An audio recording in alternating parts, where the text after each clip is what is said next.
आज हम एक ऐसे विषय पे बात करने जा रहे हैं जिसे सुनकर शायद बहुत से लोगों को आश्चर्य होगा। प्राचीन भारतीय संस्कृति में महिलाओं को महत्वपूर्ण और सम्माननीय स्थान प्राप्त था। वे शिक्षा, धर्म और सामाजिक जीवन में सक्रिय रूप से भाग लेती थी। जी हाँ, प्राचीन भारत एक स्त्री प्रधान देश था। क्या यह संभव है? क्या हमारे समाज में कभी ऐसा समय था जब नारी को केंद्र में रखकर नीतियां बनाई जाती थीं? आज हम इस वीडियो में ऐतिहासिक, आध्यात्मिक और सामाजिक प्रमाणों के साथ समझेंगे कि भारतवर्ष की जड़ें नारी शक्ति से कितनी गहराई से जुड़ी थी। प्राचीन सभ्यता में स्त्री की स्थिति का अनुमान घोषा, लोपामुद्रा, मैत्री जैसी विदुषी स्त्रियों से लगाया जा सकता है, जो वेद लेखन हो, शास्त्रार्थ में भाग लेना हो, शिक्षा देने वाली बात हो, सब में उनकी सहभागिता थी। वैदिक युग में उपनयन संस्कार बालकों और बालिकाओं का समान रूप से होता था। शिक्षा के लिए गुरुकुल में प्रवेश दोनों का होता था। विवाह संस्कार में स्वयंवर की परंपरा बताता है कि स्त्री की इच्छा सर्वोपरि था और यह स्त्री प्रधान दृष्टिकोण का प्रतीक है। भारत में शक्ति को परम चेतना माना जाता है। दुर्गा, काली, सरस्वती आदि देवियों की पूजा की जाती है। समाज में स्त्री को गृहलक्ष्मी, धरा, प्रकृति और जगत जननी के नामों से जाना जाता है। प्रेरणादायक उदाहरण के रूप में हमारे सामने अहिल्याबाई होलकर, जो एक राजनेता, प्रशासक और धर्म मार्गदर्शक थी। महारानी दिद्दा, जो कश्मीर की कुशल शासिका थी।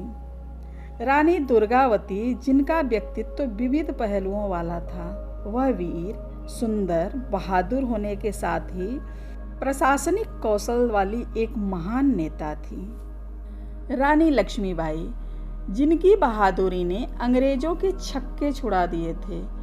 वे प्रथम स्वतंत्रता संग्राम सेनानी थी, लेकिन मध्यकाल आते आते विदेशी आक्रमणों, सामाजिक असुरक्षा, सामाजिक व्यवस्था में बदलाव से स्त्रियों की स्थिति कमजोर होने लगी। बाल विवाह, पर्दा प्रथा और स्त्री शिक्षा पर रोक, यह सब भारत की मूल संस्कृति नहीं है। ये बाद की उपजी विकृतियां हैं, लेकिन भारत की जड़ें अब भी जीवित हैं। आज की जरूरत है स्त्री चेतना के पुनर्जागरण का। क्या हम फिर से उस चेतना को जगा सकते हैं? आज जब महिलाएं विज्ञान, शिक्षा, राजनीति, चिकित्सा और रक्षा के क्षेत्र में नेतृत्व कर रही हैं, हमें फिर से अपनी संस्कृति की उस जड़ों से जुड़ने की ज़रूरत है, जो कहती है जहाँ नारी की पूजा होती है वहाँ देवता वास करते हैं। मातृत्व, संवेदना, नेतृत्व और संतुलन, यही स्त्री की पहचान है। स्त्री को सबसे पहले खुद को पहचानना होगा। उसे यह जानना होगा कि वह सिर्फ एक भूमिका नहीं, एक संपूर्ण चेतना है। आज की स्त्री किसी एक परिभाषा में नहीं आती है।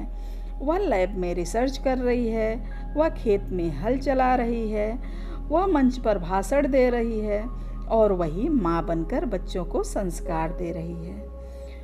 उसका सवाल अब यह नहीं है कि मैं क्या कर सकती हूँ, उसका उत्तर है मैं जो चाहे कर सकती हूँ।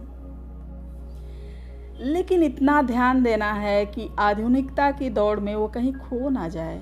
इसलिए ज़रूरत है कि समय समय पर आत्मविश्लेषण, आत्मनिरीक्षण करती रहें। उसका आत्मिक आधार सशक्त हो। स्त्री को आत्मचिंतन जरूर करते रहना चाहिए। स्त्री को देवी कहे जाने से पहले देवी बनना होगा, ज्ञान, विवेक और आत्मबल से। जब स्त्री अपने भीतर की शक्ति को अनुभव करती है, तभी उसका जीवन दिशा देता है। जो स्त्रियां अपने अस्तित्व से कट जाती हैं, वह दूसरों की अपेक्षाओं की कठपुतली बनकर रह जाती हैं। आधुनिक समय में स्त्री को सतर्क रहना होगा, उसे स्वयं से जुड़े रहना होगा, अपने शरीर, मन और आत्मा के साथ संवाद बनाए रहना होगा। स्त्री जो सृष्टि की जननी है, आज खुद अपनी पहचान गढ़ रही है, ज्ञान और आत्मबल से शिखर को छू रही है। आधुनिक काल में स्त्री अपने अस्तित्व को कैसे बनाए रखे, यह प्रश्न न केवल गहराई से जुड़ा हुआ है बल्कि आज के समय की एक ज्वलंत आवश्यकता है। सबसे पहले स्त्री को जानना होगा कि मैं कौन हूँ। जो अपने को जानती है वही दुनिया को दिशा दे सकती है।